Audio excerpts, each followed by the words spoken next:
নমস্কার। আজকে আমার নিবেদন বিশ্বকবি রবীন্দ্রনাথ ঠাকুরের লেখা কবিতা বীর পুরুষ। মনে করো যেন বিদেশ ঘুরে মাকে নিয়ে যাচ্ছি অনেক দূরে। তুমি যাচ্ছ পালকিতে মা চড়ে, দরজা দুটো একটু গোফাক করে।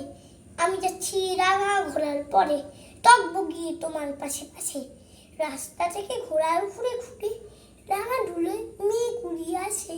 সন্ধে হলো, সূর্য নামে পাটে, ইরেম যেন জোড়া দিঘির মাঠে। থুধু করে যেদিক পানে চাই, কোনোখানে জনমানব নাই। তুমি যেন আপন মনে তাই ভয় পেয়েছো, ভাবছো ইরেম কোথা। আমি বলছি ভয় করো না মাগো, ওই দেখা যায় মরা নদীর ছোটা।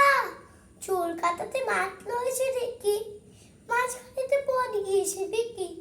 গরু বাছুর নেই কোনোখানে, সন্ধে হতে গেছে গায়ের পানে। আমরা কোথায় যাচ্ছি কে তা জানে, অন্ধকারে দেখা যায় না ভালো। তুমি যেন বললি আমায় দেখে দিঘির ধারে, ওই যে কিসের আলো এমন সবাই হারে রে রে রে।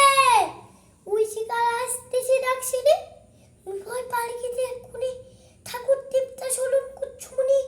বিড়ালগুলো পাশের কাটা বনে, পালকি ছেড়ে কাঁপছে থরথর। আমি যেন তোমায় বলছি দেখে আমি আছি, ভয় কেন মা করো। হাতে লাঠি, মাথায় ঝাঁকড়া চুল, কানে তাদের গোজা জবার ফুল। আমি বলি দাঁড়া, খবরদার, এক পা কাছে আসিস জরিয়ার। এই যে দেখ আমার তলোয়ার, টুকরো করে দেব তোরে ছেড়ে। শুনে তারা লম্ফ দিয়ে উঠে ছিঁচে উঠল, হারে রে রে রে। তুমি বললে যাসনি খোকা ওরে, আমি বলি দেখো না চুপ করে। ছুটিয়ে ঘোড়া গেলেন তাদের মাঝে, ঢাল তলোয়ার ঝন ঝরিয়ে বাজে। কি ভয়ানক লড়াই হলো মাঝি, শুধু তোমার গায়ে দেবে কাটা। কত লোক যে পালিয়ে গেল ভয়, কত লোকের মাথা পড়লো কাটা। এই তো লোকের সঙ্গে লড়াই করি, ভাবছো আগেরই বুঝি মরে।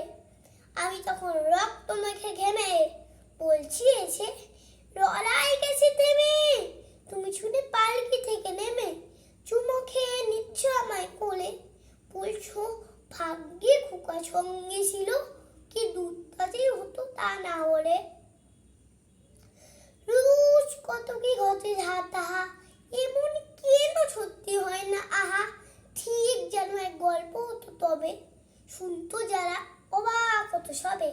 তারা বলতো কেমন করে হবে, খোকার গায়ে এত কি জল আছে। পালার লোকের সবাই বলতো ছুটে, ভাগ্যে খোকা ছিল মায়ের কাছে। নমস্কার।